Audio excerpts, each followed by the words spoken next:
Bonjour, que Dieu vous bénisse abondamment. Alors vous voyez cette image, ce monsieur assis dans la boue. Je vous raconte son histoire rapidement. C'est le cadet d'une famille de milliardaires, d'un homme riche, un homme puissant qui domine et qui est fort. Et ce monsieur avait 2 fils. Celui-ci est le plus jeune. Il a dit à son père, Père, donne-moi ma part d'héritage qui devait me revenir. Et le père a partagé et lui a remis tout son héritage.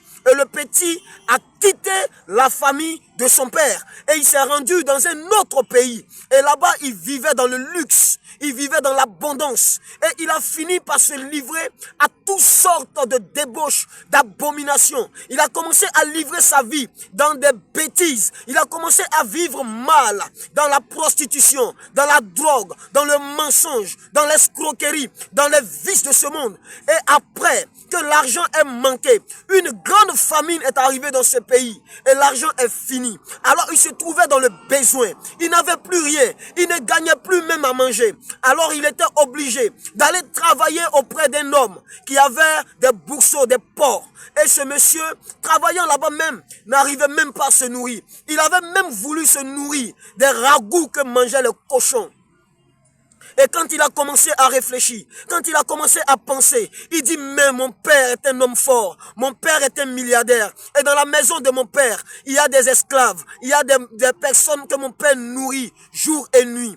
Et moi, je suis ici, je souffre. Non, je ne permettrai pas cela. Je me lèverai, j'irai vers mon père et je dirai à mon père, j'ai péché contre le ciel et contre toi. Je te demande pardon. Et c'est ainsi qu'il s'est résolu en lui-même de partir vers son père. Et il s'est levé, il a pris son courage, il s'est retourné vers son père. Et il a dit à son père, Père, pardonne-moi, car j'ai péché contre toi et contre le ciel. Je te demande pardon. Mais lorsque son père l'a vu de loin, son père a couru vers lui et l'a pris dans ses bras. Et il a dit, voici mon fils qui était perdu, il a été retrouvé. Voici mon fils qui était mort, il est revenu à la vie. Et il a dit, apportez-moi le veau gras, c'est-à-dire le veau le plus gros et bien engraissé. Tuons-le, mangeons, fêtons, car mon fils qui était perdu est revenu à la vie. Mon fils qui était perdu a été retrouvé. Et c'est comme ça le père était heureux. Il attendait son fils depuis longtemps. Il dit, mais où est parti mon fils? Il s'inquiétait même de ce que son fils ne soit pas mort. Mais gloire soit rendue à Dieu que le fils est revenu. Et la joie du père s'est manifestée par une grande fête. Cette histoire que tu vois, mon frère, te concerne et me concerne. Nous sommes tous la créature de Dieu.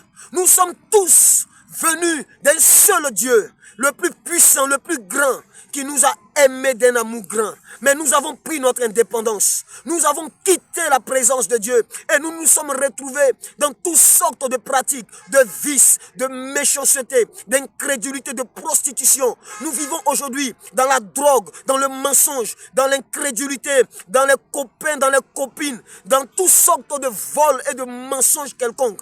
Et notre vie est devenue misérable. Notre vie est devenue vraiment terrible. Sans Dieu, nous sommes aujourd'hui livrés à nous-mêmes. Mais Dieu a toujours tendu sa main vers nous. Dieu a toujours tendu la main vers toi. Tu sais combien de temps Dieu désire que tu reviennes. Tu sais combien de temps Dieu voudrait que tu reviennes.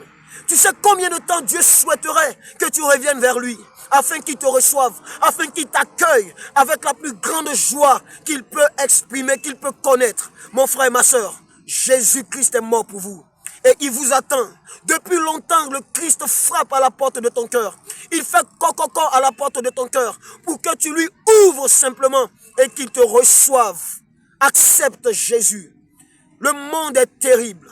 Le monde est mauvais. Le monde est rempli de péchés, de vices et de condamnation. Mais lorsque tu acceptes Jésus, tu reçois la paix du cœur. Tu reçois l'amour de Dieu. Mon frère, accepte Jésus. Et tu verras combien de fois Dieu t'attendait depuis longtemps. Que Dieu te bénisse. Il est temps de revenir à la maison. Il est temps de revenir à la maison. Que Dieu te bénisse abondamment.